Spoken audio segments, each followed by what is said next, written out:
You know, when you take your team down to the corner flag or in the locker room before a game or at halftime, what gives your words meaning in those moments? Is it the sincerity in your voice, the passion, who the opponent is? What gives your words meaning then? What gives them substance? 2 minutes into the game, when your team gives up a goal, do your words have meaning then?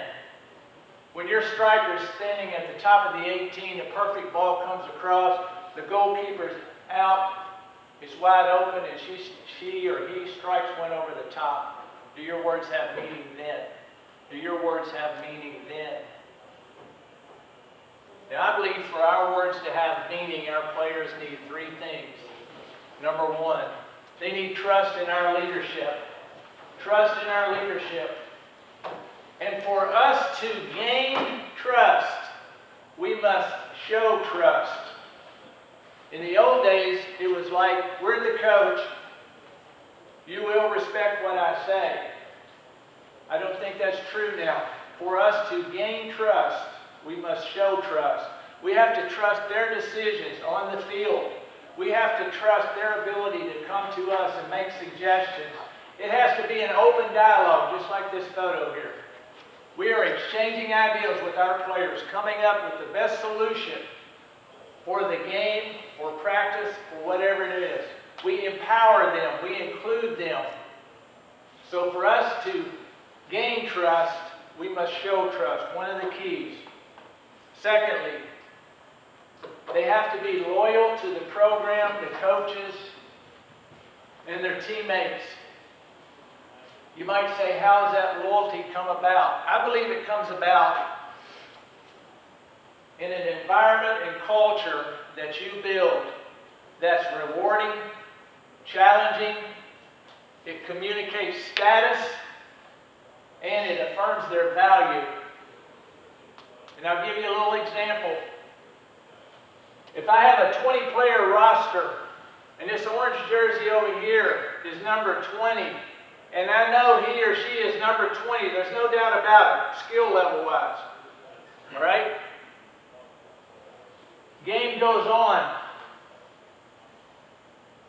That player there is sitting on that bench thinking, I know coach is going to put me in. I know coach is going to put me in. Coach is going to put me in. Coach is going to put me in. If we don't communicate his or her status before that game or at practice, that's a natural thought. He or she is going to be very disappointed because we took for granted that they see it like we see it. So, if you have a player like that, and we all have, develop a plan. Tell them you want them to, they're probably not going to play. They're going to learn by watching the game. Give them a position to learn and kind of take mental notes.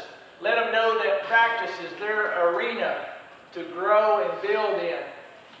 We can't take for granted that that player knows that they are the less skilled player on the team. They don't see it the way we see it. Always communicate their status and affirm their value. Let them know everything they do in practice is valuable to the success of the team. We build loyalty every day when we do that, when we're open and honest.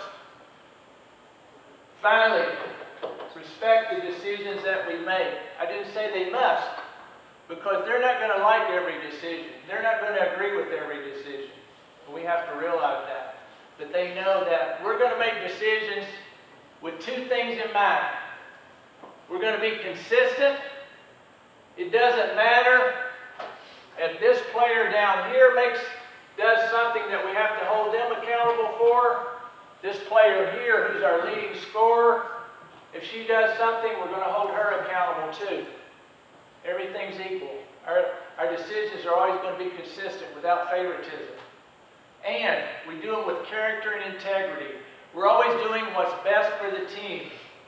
Always what's best for the team. Trust, loyalty, and respect. You won't find them in the mall. You can't order it online.